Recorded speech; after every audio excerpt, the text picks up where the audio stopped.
Italy is usually imagined through cities: Rome, Florence, Venice. But once you leave those places, Italy starts behaving differently. Because scattered across the country are villages that look fragile, impractical, or completely out of place. And the strange part is this: they're not abandoned. They're not preserved. They're lived in.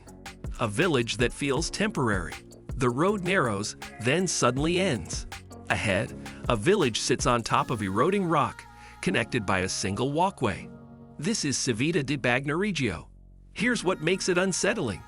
The ground beneath the village is slowly disappearing.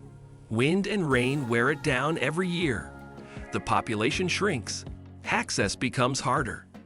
And yet, people still live here. Not because it's practical, but because leaving would mean letting the place disappear entirely. The silence is intentional.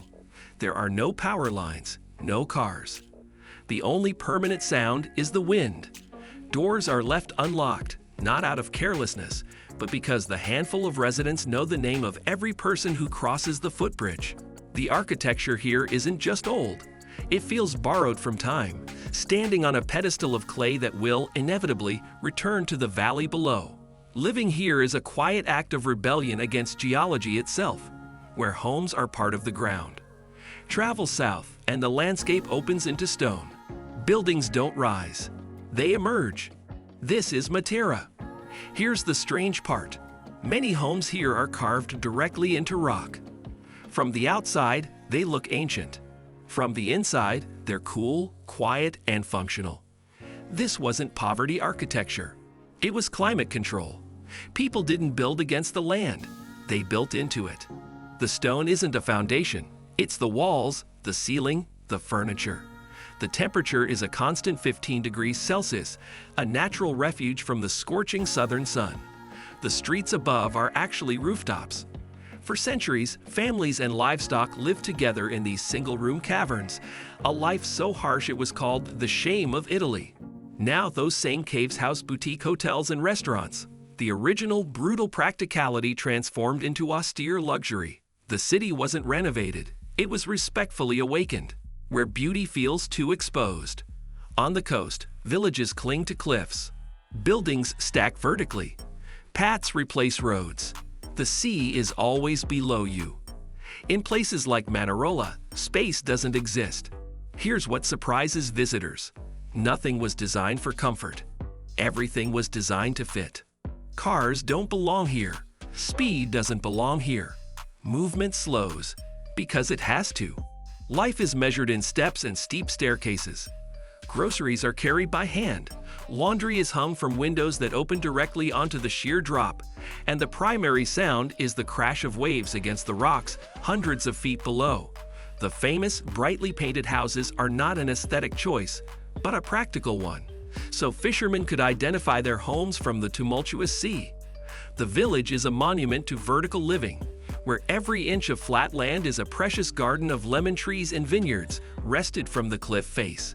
If you're interested in places that look impossible but still function every day, subscribe.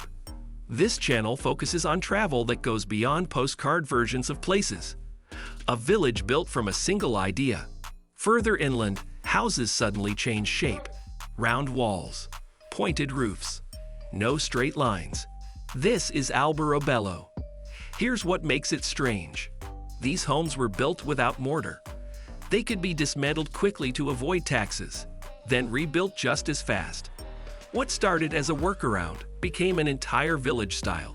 People didn't plan for beauty. It happened accidentally. The conical trulli roofs are built from flat, local limestone slabs, stacked in a self-supporting corbelled vault.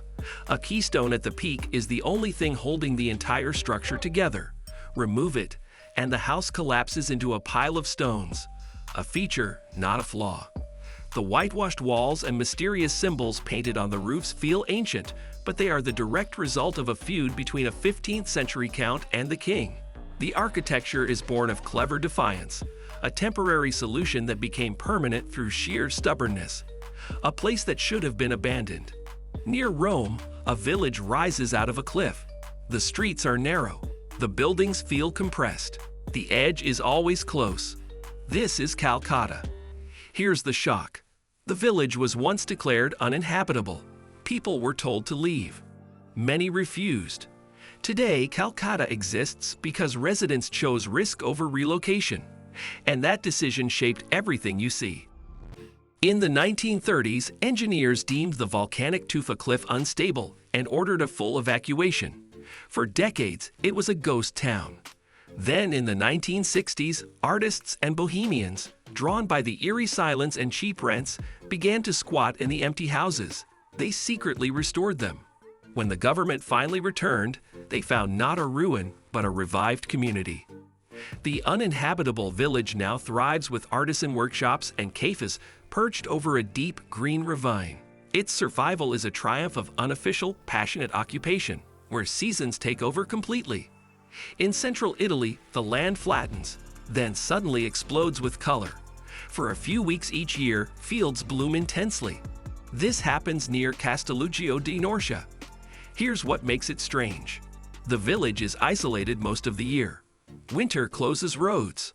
Movement slows. Life contracts. Then suddenly, everything opens. This village doesn't exist on a constant schedule. It exists in cycles. The high plateau, the Pian Grande, is a world of its own. From May to July, it stages the Fioritura, a vast natural patchwork of red poppies, yellow rapeseed, and blue linflowers that shifts daily. The village of Castelluccio, perched on a hill like an island, watches over this sea of color. For the rest of the year, it's a stark, wind-whipped place of shepherds and lentil farmers. Life here is dictated not by the calendar, but by the slow turn of the seasons and the migration of flocks. The spectacular bloom is not a tourist attraction they built, but a natural event they patiently wait for year after year. Why these villages feel different? Most of these places were never meant to grow. They were built to survive specific conditions: rock, cliffs, weather, isolation. Modern comfort came later, if at all. That's why they feel strange. They weren't optimized. They weren't redesigned. They weren't standardized. They were simply kept. They are organic artifacts. Every curve in the road respects a landslide that happened centuries ago. Every house width is based on the strength of a medieval arch. There is no urban planning, only accumulated adaptation. The light hits differently because the streets were carved for donkeys, not for sun exposure. The air smells of wood smoke and stone because central heating would spoil the ancient walls.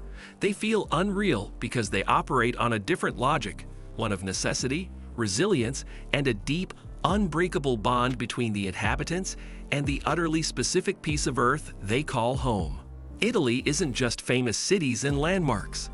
It's villages balanced on eroding rock, homes carved into stone, places that adapted instead of expanding.